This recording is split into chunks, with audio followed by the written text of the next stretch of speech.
today's episode we're looking at the Ferrari 430 Scuderia. I travelled all the way to Essex to meet a chap called James and have a look around his wonderful car. Hello James, how are we today? Hello, very good, thank you. Very good indeed. James is a YouTuber and has just bought a £175,000 Ferrari 430 Scuderia. A very special car indeed, but is it the key to happiness? Well, James seems pretty happy, but let's look around the car and find out more about this wonderful motor. We're having a look at this car today, which you've recently got. So it's a 2008 Ferrari 430 Scuderia, which is essentially the slightly stripped out, racier version of the F430. The F430 was produced between 2004 and 2009 and was the car that preceded the 458. It was an awesome car, it did really well, but knowing Ferrari, they were to bring out a special edition, which is this car, the Scuderia. What are your favourite parts about this F430 Scuderia? So, a Ferrari pedant, not that I'm a Ferrari pedant, of course. You're not fooling me, James. To tell you that it's not an F430 Scuderia, it's just a 430. Oh, I see. That is one of the many, many differences. Probably one of the most subtle differences, to be honest, with the car. What about the unsubtle differences, James? The bits that really drew me to this car in particular, first off, the way that it looks.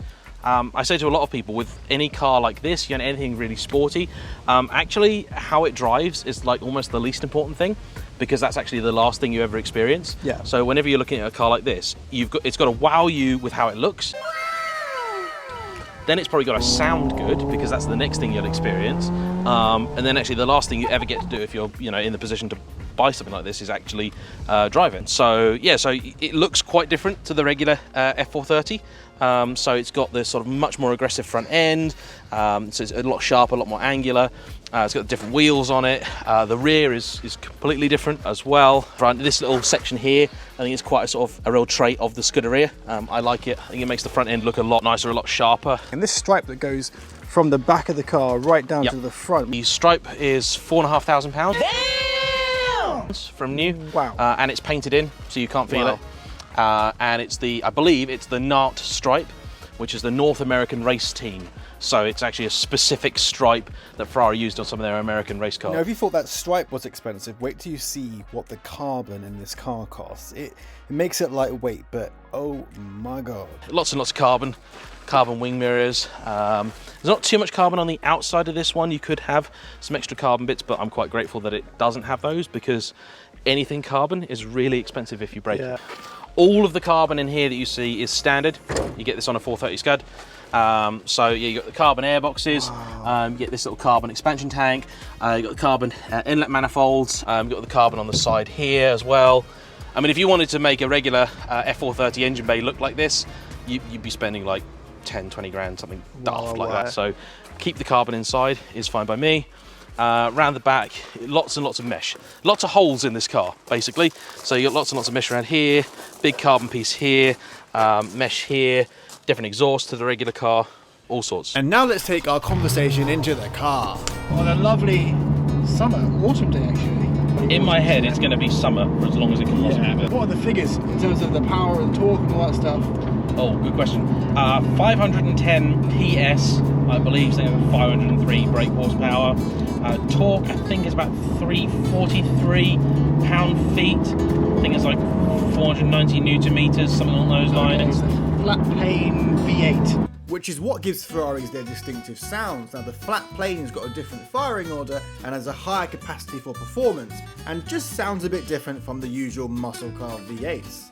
Yeah, flat plane crank V8, revs to 8,640 RPM. I see, okay. And that's what gives it that iconic Ferrari sound, is the flat plane, isn't it? Yeah, so this car I'm actually not totally in love with the noise of it, because I think it's more of a sort of blare than the howl you get out of the old car. Okay, cool, but it still doesn't sound half bad. No, not a bad give it sound. that, and boy does it shift.